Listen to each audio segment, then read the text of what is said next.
we're understanding much more of that than, for example, a decade ago. So there is something in particular around how do we eat as humans, but also at how do we produce. Syngenta is focusing on how do we produce.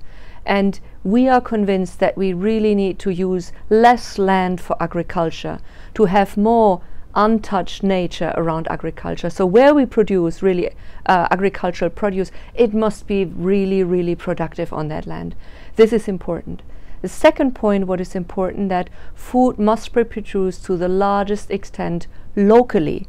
Diverse food must be produced locally. Now, not everywhere on the globe you can produce everything. Switzerland doesn't produce mangoes, for example, or cotton or something like that. There are other geographies who do that. But as much as the climate allows, it's important to produce diverse foods locally. I do believe we have more progress. When you look at how many people today can eat from 1 hectare of land, it's 5 people. 50 years ago it was 2 people. So this tells you something about agricultural productivity on a hectare of land. If we wouldn't have had that, we would have cut even more rainforest, and we would have had even more impact to the environment. Now, having said that, while there is progress, we do have impacts on the environment from agriculture. In whichever country you look like and you look at nitrogen, which is fertilizers, there is a problem with nitrogen.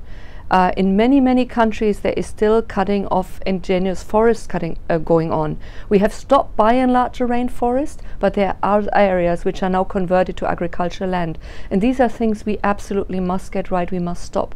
We still have millions and millions of smallholders who can't live from their land, who still have agricultural practice, that their soils are eroding, they're washing away the really fertile soil. And these things we must urgently need to get after. So progress, yes, but it's not sufficient.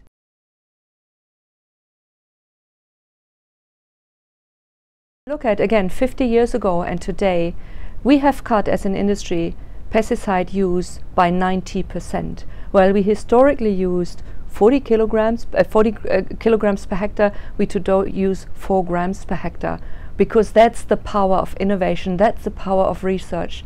What we do today, the chemistry we use today, is very, very, very targeted.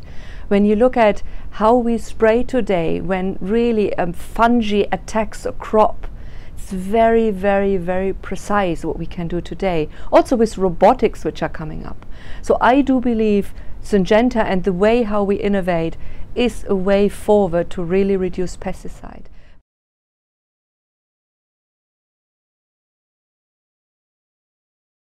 This is maybe the experience for many, many people live in cities, that they don't know what agriculture is about.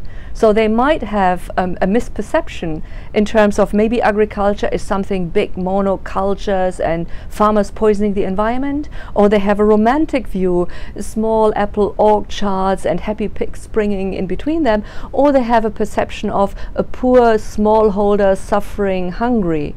I mean, yes, these agricultural forms exist, but neither of them is the majority. Agriculture is so much diverse, and people just don't know it anymore. Many people say, you know, agriculture is actually great. People want to get engaged. It's something people are really interested in.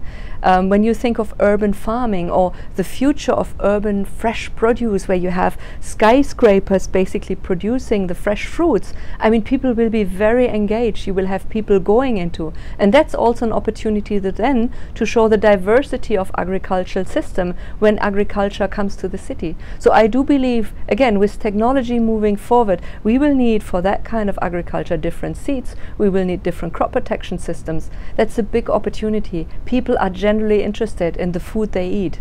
So it should be rather easy to overcome that disconnect if we all work together. And that's exactly what Davos and many of the sessions in Davos are about.